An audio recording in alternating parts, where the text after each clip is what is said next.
영상 시작하기에 앞서서 리플 장기적으로 큰 상승을 보신다면 제 채널이 분명히 도움이 되실 거라고 생각을 합니다. 구독 한 번씩만 부탁드리겠습니다. 감사합니다. 그리고 유튜브 멤버십 리뉴얼을 했는데요. 해당 부분도 참고해 주시면 감사하겠습니다. 리플 분석 시작하겠습니다. 네, 일단 리플 현상 좀 말씀을 드려보면요. 일단 어제 하락이 나오면서 장기 추세선에 대한 터치가 나왔습니다.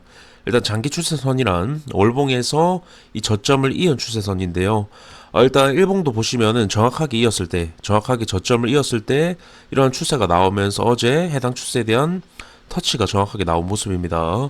그러면서 이탈은 나오지 않고 지금 약 반등이 나오고 있는 모습이고, 일단 중요하게 보셔야 될 건 이 추세선에 대한 이탈 이후 여기서 봉이 이런 식으로 마감을 하게 된다라고 하면 좀 위험할 수가 있습니다. 하지만 다시 빠른 회복이 나온다라고 하면 괜찮은데요. 일단 분명 장기적인 추세이기 때문에 월봉까지 확인을 하면서 지금 상황을 좀 지켜보는 게 중요한데, 일단 월봉에서 좀 보시면 월봉에서 이런 식으로 추세가 있었는데 이런 식으로 잠깐 이탈은 나왔지만 바로 다시 말아 올리면서 양봉으로 마감을 했죠. 그러면서 이런 식으로 상승을 만들어낸 것을 볼 수가 있습니다. 즉 봉이 이런 식으로 밑에서 마감만 하지 않으면 괜찮다. 월봉이 월봉이 밑에서 마감만 하지 않으면 장기적으로 괜찮다라는 부분을 좀 말씀을 드리고 싶고, 일단 가장 베스트는 일봉 또한 밑에서 마감을 하지 않는 게 결국은 베스트겠죠. 이런 식의 회복에 대한 부분, 즉 이런 긍정적인 요소를 또 바라봐야 되기 때문에 분명 밑에서 마감을 하지 않는 게 가장 베스트다. 그렇게 말씀을 드릴 수가 있겠고, 방금 말씀드렸던 월봉까지 좀 확인을 하면서 이제 추세를 좀 지켜봐야겠죠. 리플 도미넌스 잠깐 말씀을 드리고 리플로 다시 넘어가겠습니다.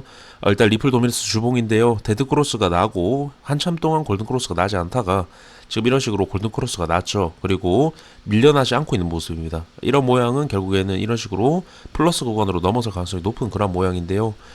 일단은 리플 도미넌스의 반등 가능성이 높다라는 건 리플 가격 상승의 확률도 굉장히 높다라고 제가 계속적으로 강조를 드렸었죠. 주봉이기 때문에 중장기적인 부분입니다. 그래서 도미넌스에 저는 리플에 어떤 정답이 있다라고 계속적으로 말씀을 드렸던 거고요.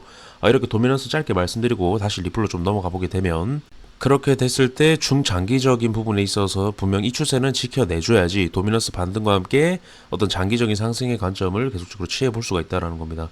즉 해당 추세 이탈 이후 마감이 됐을 때 이탈하고 회복하지 못하는 그림이 나왔을 때는 결국에 장기적인 메리트가 없어질 가능성이 높다라는 관점을 계속적으로 말씀을 드렸었죠. 그렇다는 건 장기 상승을 만들어내려면 해당 추세는 좀 지켜주는 움직임이 나와줘야 된다는 겁니다.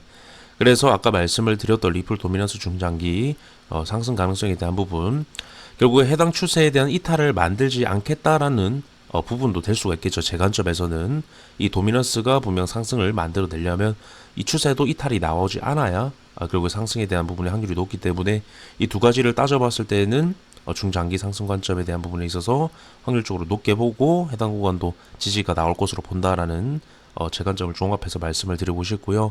만약 월봉 이러한 큰 봉에서 이 추세 이탈 이후 마감이 일어났는데 도미넌스에서 상승 가능성이 보인다고 제가 상승 관점을 말씀을 드릴 수는 없겠죠. 당연히 보면 도미넌스보다는 차트가 우선입니다. 차트가 우선이기 때문에 분명 아직 이탈이 나오지 않았기 때문에 이 도미넌스에 대한 상승 가능성을 말씀을 드리면서 이런 시나리오에 대한 부분을 말씀을 드릴 수가 있는 거고요. 그리고 어제 제가 이 장기 추세선까지의 하락 가능성도 말씀을 드릴 때 일봉에서의 이 추세선은 이탈, 그리고 4시간 봉에서 이탈이 나왔기 때문에 그 추세에 대한 되돌림 확률이 높다, 즉 저항을 확인할 확률이 높다라고 말씀을 드리면서 해당 구간에서 넘지 못했을 때 하락을 보시면 된다, 그렇게 제 관점을 말씀을 드렸었죠. 장기 추세선은 더욱더 그렇습니다. 장기 추세선 이탈 마감 이후에 이런 식으로 저항을 확인을 했을 때 해당 추세를 이제 넘지 못한다라는 판단, 그 이후에 장기적인 하락을 보시면 된다라는 겁니다. 지금은 장기 하락을 볼 이유가 없습니다. 제 관점에서. 그래서 계속적으로 강조를 드리고 있는 거고요. 만약 장기 추세선 이탈 이후에 이런 식으로 어제처럼 저항을 확인하는 그림이 나오게 된다라고 하면 제가 말씀을 드릴 겁니다. 그래서 어제 하락에 대한 부분은 단기적인 하락으로만 보시면 된다라는 제 관점을 말씀을 드렸었죠. 그리고 제가 매 영상에서 강조를 드렸던 부분이 있습니다.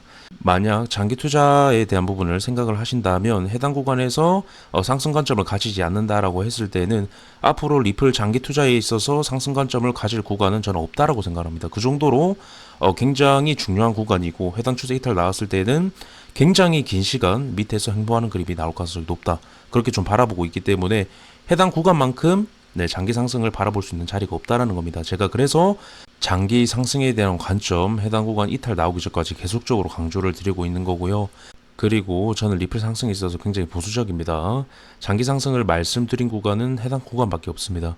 저는 해당 구간 이 상승이 나왔을 때 계속적인 하락을 말씀을 드렸고 지금 해당 구간에서 도미넌스가 돌리는 그림이 나오고 있고 분명 장기 추세선에 대한 지지가 나오고 있기 때문에 계속적으로 강조를 해당 구간에서만 드리고 있는 겁니다. 그래서 댓글에 약을 판다 혹은 장기 상승이 아니라 장기 하락 관점 아니냐 이러한 댓글들이 계속적으로 달리고 있습니다. 하지만 제 영상을 계속적으로 봐주신 분들은 아실 겁니다. 제가 상승이 있어서 굉장히 보수적인데 지금 상승을 이렇게 말씀을 드리고 상승 관점을 보는 이유가 다 있다라는 부분을 일단 이렇게 좀 말씀드리면서 분석 마치도록 하겠습니다. 감사합니다.